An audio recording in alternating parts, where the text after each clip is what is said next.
Practically possible नहीं है। तो 90% लोगों के लिए तो कोई काम ही नहीं है, ना होना है, और धीरे धीरे गवर्नमेंट के ऊपर प्रेशर बढ़ता जा रहा है सर। 3% से कम लोग हैं जो आईटीआर भर रहे हैं, तो कितने लोगों का प्रेशर गवर्नमेंट के ऊपर आ रहा है। तो मैन्युफैक्चरिंग में जॉब खत्म हो रही है, सर्विस में जॉब खत्म हो रही है, एग्रीकल्चर में जरूरत नहीं रही है अब 90% लोगों की।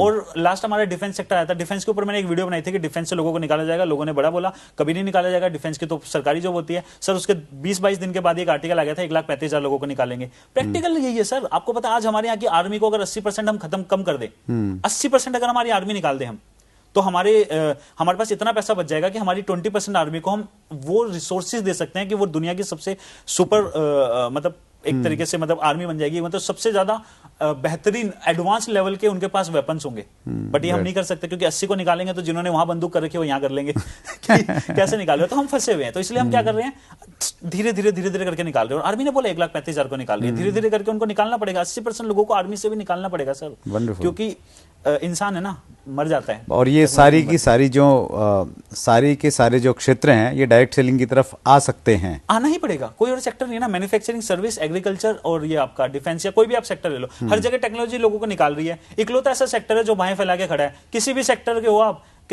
ना आपकी पढ़ाई लिखाई से मतलब, अनपढ़ भी आ सकता है, पढ़ा लिखा भी आ सकता है, लेडीज भी आ सकती है, जेंट्स भी आ सकते हैं, बच्चे भी आ सकते हैं, बुजुर्ग भी आ सकते हैं। हर सेक्टर को ये बाहें फैला के खड़ा है कि आ जाओ मेरे पास आ जाओ। मतलब डायरेक्ट सेलर्स आज का इंटरव्यू देख के बड़े एक्साइटेड हो जाएं कि हमारे पास में बहुत सारा स्कोप है, बहुत सारे लोग आने वाले हैं। सर बहुत ही ज्यादा स्कोप है। डायरेक्ट सेलिंग ही मैं हमेशा से बोलता हूं कि वो बच्चा है जो आने वाले टाइम में इस पूरे के पूरे देश का भार संभालेगा, और इसके अलावा कुछ भी नहीं है। और इसलिए मेरा कंसर्न भी हो जाता है, क्यों मैं सोच चैनल पे हम ट्राई करते हैं, हमारा पूरा का पूरा रहता है मेन चीज कि एजुकेट करें, और क्यों हमें मतलब कंपनीज को भी एक्सपोज करना पड़ता है, क्योंकि सर हमारा यूथ जा रहा है सर, हमारा देश नेशन हमारा बिल्ड हो रहा है डायरेक्ट सेलिंग के थ्रू। हम इस 90% जो नेशन बिल्डिंग के लिए जो यूथ जा रहा है, इसको हम गलत डायरेक्शन में कैसे जाने दें सर, कैसे हम अपनी आंखें बंद कर ले, कैसे हम ना बोले। तो बहुत ज्यादा रिस्पॉन्सिबिलिटी की काम है कि डायरेक्ट सेलिंग में हर डायरेक्ट सेलर को कहना चाहूंगा कि ये इंडस्ट्री जो उन्होंने चूज की है वो ऐसे टाइम पे चूज की है कि उनका जो फ्यूचर है वो 100% प्रोटेक्टेड है, 100% सेफ है।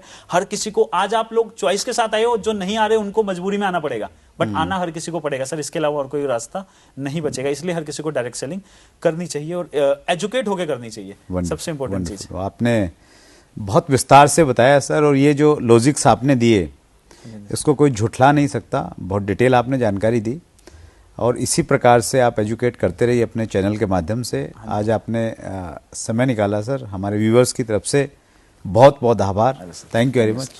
थैंक यू सर, और बहुत अच्छा लगा सर।